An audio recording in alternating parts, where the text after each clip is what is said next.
Στο σημερινό βίντεο θα δείξουμε πώς γίνεται ένας κόμπος από ένα ορθόδοξο κομποσκήνι. Εφόσον έχουμε επιλέξει το νήμα με το οποίο θέλουμε να δουλέψουμε, εγώ επιλέγω το συγκεκριμένο νήμα επειδή είναι σκληρό και ουσιαστικά θεωρείται μονόκλονο, ενώ τα μάλινα, επειδή έχουν πολλούς κλόνους, για αρχή ίσως μπορεί να δυσκολέψουν σε κάποια σημεία του πλεξίματος. Αλλά ο καθένας μπορεί να δουλέψει με όποιο θέλει. Για εκπαιδευτικούς σκοπούς, εγώ θα πρότεινα ένα τέτοιο νήμα συνθετικό. Εφόσον λοιπόν έχουμε το νήμα μας, κόβουμε ένα κομμάτι. Για πρώτη φορά θα πρότεινα να κόψετε περίπου στο 1 μέτρο μια ικανή ποσότητα νήματος, ώστε και να μάθουμε να διαχειριζόμαστε μεγάλα κομποσκήνια και μεγαλύτερα νήματα, αλλά και να βοηθηθούμε λίγο στο πώς τραβάμε τα νήματα, τι τραβάμε, ποιες πλευρές κτλ. Εφόσον ισομοιράσουμε το νήμα, πηγαίνουμε στην άκρη και θέλουμε να κάνουμε πρώτα μία θηλιά, μία απλή θηλιά. Δηλαδή έτσι όπως είναι, το γυρίζω γύρω από το δάχτυλο, ανοίγω λίγο εδώ, να περάσω από μέσα, να τραβήξω, να τεντώσω. Το συγκεκριμένο θα μας βοηθήσει ώστε να έχουμε αντίσταση και στο τέλος να πλέκουμε σωστά το κόμπο. Ξεκινώντας λοιπόν το κόμπο μας, βάζουμε τη θηλιά πάνω στο αριστερό χέρι, στο δείκτη. Διαχωρίζουμε τη δεξιά, την αριστερή πλευρά και κρατάμε σταθερά. Η πρώτη κίνηση, βλέπετε, κρατάω κάπως έτσι το νήμα, γιατί η πρώτη κίνηση πρέπει να γίνει από εδώ κάτω. Οπότε, κρατώντας έτσι το δεξί νήμα, το περνάω κάτω από το δείκτη, κάτω από τον αντίχειρα, σβούρα από πάνω και το αφήνω εδώ. Δεν το αφήνω, είναι αλήθεια, το κρατάω σταθερά, γιατί άμα το αφήσω μπορεί να ξεχυλώσει και να με βοηθήσει στα επόμενα βήματα. Θέλω να το κρατάω σταθερά, με τη θηλιά στο δείκτη όπως είπαμε σε αυτό το σημείο, και να τα κρατάω έτσι. Τώρα, συνεχίζοντας να κρατώ αυτό το νήμα με το δεξί μου χέρι, με τα 3 δάκτυλα, απελευθερώνω τον αντίχειρα και το δείκτη, ώστε να πάρω αυτό εδώ το νήμα. Αυτό το νήμα θέλω να το τραβήξω, έτσι ώστε η θηλιά να παραμείνει σε αυτό το σημείο, άρα το τραβάω από κάτω και να βάλω και τον αντίχειρα εδώ. Σε αυτό το σημείο πρέπει να κάνουμε αλλαγή λίγο στα νήματα που κρατάμε. Ουσιαστικά αυτό εδώ το νήμα πρέπει να το κρατήσουμε εδώ μέσα και το άλλο που είναι μέσα να το κρατήσουμε το δεξί. Αυτή η αλλαγή είναι το εξής. Το αφήνουμε, το περνάμε έτσι τα δάκτυλα από κάτω, κρατάμε αυτό και τραβάμε αυτό και την αλλάζουμε την πλευρά. Τώρα σε αυτό το σημείο παίρνουμε αυτό εδώ το νήμα, το οποίο είναι δεύτερο στον αντίχειρα, και το περνάμε στο δείκτη. Αυτό εδώ που κρατάμε το φέρνουμε στροφή πάνω από το δείκτη, το περνάμε έτσι στροφή πάνω από το δείκτη εδώ μέσα και το σμπρώχνουμε και το αφήνουμε εδώ πέρα. Τώρα με το δεξί μας χέρι που είναι ελεύθερο παίρνουμε αυτό εδώ το νήμα, το τραβάμε, βλέπετε είναι αυτό εδώ, το τραβάμε έτσι ώστε να φέρουμε τον αντίχειρα. Προσπαθούμε τη θηλιά να την έχουμε εδώ πέρα σταθερή για να συνεχίσουμε. Τώρα η επόμενη κίνηση είναι να πάρουμε αυτό εδώ το νήμα, να το περάσουμε πάνω από το δείκτη, εδώ μεταξύ θηλιάς και αυτό εδώ του νήματος, πάνω από όλα τα υπόλοιπα τα νήματα, το περάσουμε μέσα αυτόν εδώ τον κύκλο και να το ξαναπεράσουμε από πάνω κατά αυτόν τον τρόπο. Εφόσον είμαστε σε αυτό το κομμάτι, θέλουμε σε αυτά εδώ τα νήματα να κάνουμε να τα ξεχωρίσουμε. Οπότε παίρνουμε αυτά εδώ που είναι μαζεμένα και θέλουμε να αφήσουμε μόνο το αυτό που είναι με τη θηλιά. Τα παίρνουμε και θέλουμε να βάλουμε τον δείκτη μας ανάμεσα σε αυτήν εδώ την τρύπα που σχηματίζεται.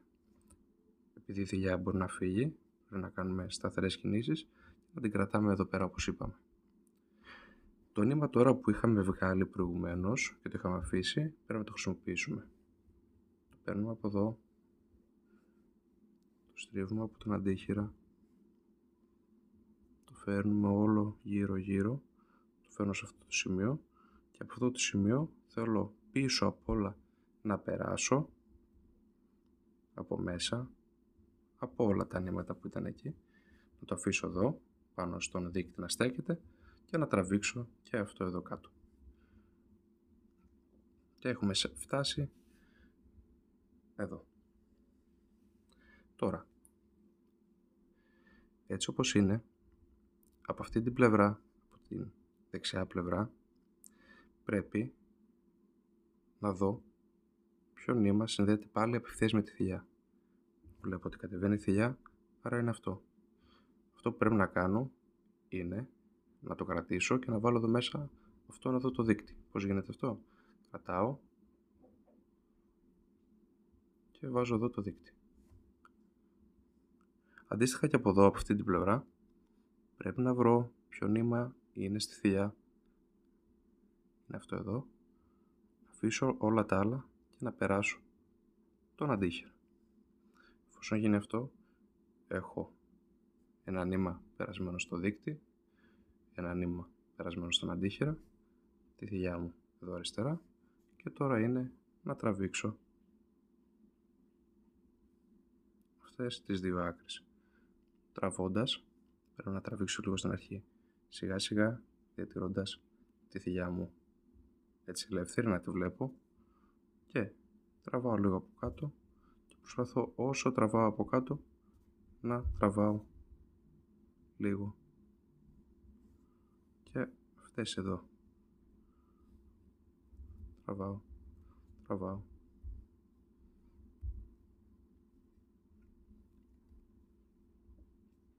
τώρα εδώ πέρα αυτές εδώ έχουν ξεφύγει λίγο γιατί το άφησα λίγο ελεύθερο. Άμα τα είχα πιο σφιχτά δεν θα είχαν ξεφύγει έτσι, αλλά δεν μας πειράζει αυτό.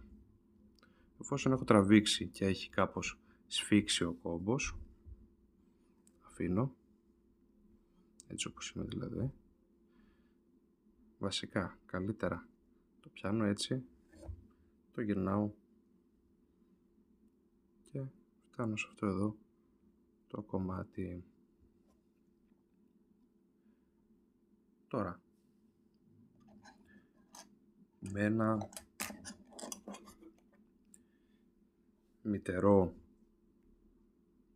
έτσι, εργαλείο, αυτό παραδείγματος χάρη είναι ένα εργαλείο, ήταν μια πρώην βελόνα έτσι μακριά, εμένα με βολεύει για το συνθετικό, αλλά ας πούμε εγώ ξεκίνησα και με ένα ξυλάκι από μικρό, έτσι, από ένα σουβλάκι. Οπότε έχοντας έτσι αυτό το εργαλείο και έχοντας γυρίσει τη θηλιά όπως είδαμε προηγουμένως, προσπαθώ να βρω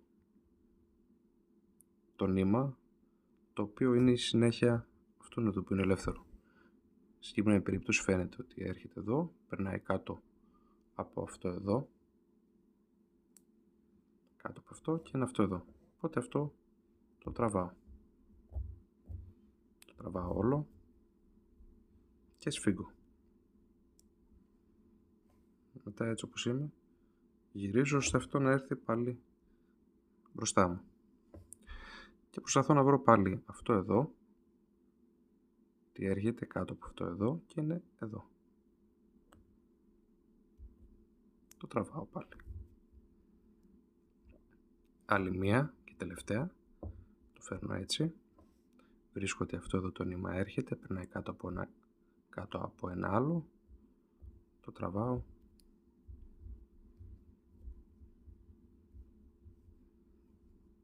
και στο τέλος ένα από αυτά τα δύο νήματα είναι και αυτό εδώ που έπλεκα. Το τραβάω, σφίγγω καλά και μου έχει μείνει μόνο αυτή εδώ η θηλιά. Αντίστοιχα, θα κάνουμε την ίδια διαδικασία. Βλέπουμε αυτό εδώ το νήμα που περνάει κάτω από ένα άλλο. Το τραβάμε και αυτό αντίστοιχα. Γυρνάμε. Βρίσκουμε και αυτό εδώ το νήμα. Τραβάμε από κάτω.